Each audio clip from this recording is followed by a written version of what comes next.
Do you like the smell of weed? A lot of people do. Many people don't. It's been nearly 2 years since cannabis became legal in New York. Now lawmakers are trying to crack down on where weed can be smoked. Our Dre Clark is live this morning in New York City with what's behind the new push to make marijuana something that you only smoke in designated areas. This is music to some people's ears. I hear people complain all the time, Dre, saying all you do when you go out in Chicago is smell the funk of weed. Yeah, they're getting tired of it. And for like a father like me, when I'm walking down the street with my 9-year-old or 16-year-old for that matter, it's kind of can be a little bit overwhelming trying to explain to them exactly what that smell is in the air.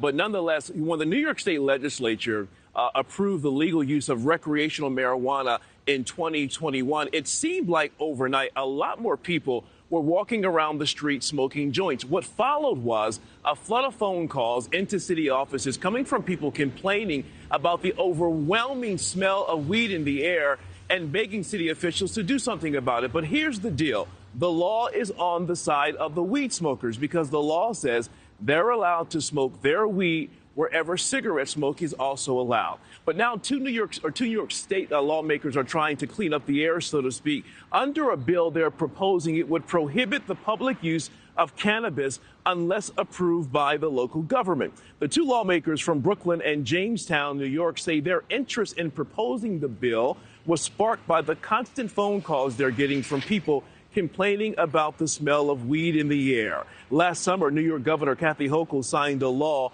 prohibiting cigarette and marijuana smoking at state parks and nearly all state-owned beaches, boardwalks, marinas, playgrounds, rec centers, and public campgrounds. Now, the proposed bill totally banning weed smoking in public is considered a long shot to get passed because the two lawmakers sponsoring the bill are Republican, and they're up against a state legislature that is overwhelmingly Democrat and really not interested in passing their bill. Meanwhile, on the street, people say, yes, there's been a noticeable increase in people smoking weed publicly, and maybe, just maybe, should be some provisions to protect people from secondhand marijuana smoke.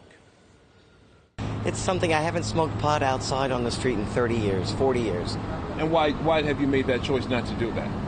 I mean, I live close enough by, and I don't think I should subject people, you know, little kids. But I'm a huge pot smoker. Look at me. I think you should smoke it like you can smoke a cigarette. If a person, I mean, if you walk away from cigarette smoke all the time, so if that marijuana smoke is bothering you, you can walk away. Now, according to the Marijuana Policy Project, in 19 different states around the country, you can still be jailed for possessing a small amount of marijuana, but all 50 states have some form of permissible use of marijuana, whether it be for recreational use or for medicinal purposes. And the most common rule among all of those states is that you are not allowed to smoke marijuana where smoking cigarettes is not permitted. Adrienne? Dre, thank you very much. Again, glad we're having this conversation to clear the air. Still to come. Thank you for watching. Go to newsnationnow.com to find NewsNation on your television provider. And don't forget to click the red subscribe button below to get more of NewsNation's fact-driven, unbiased coverage.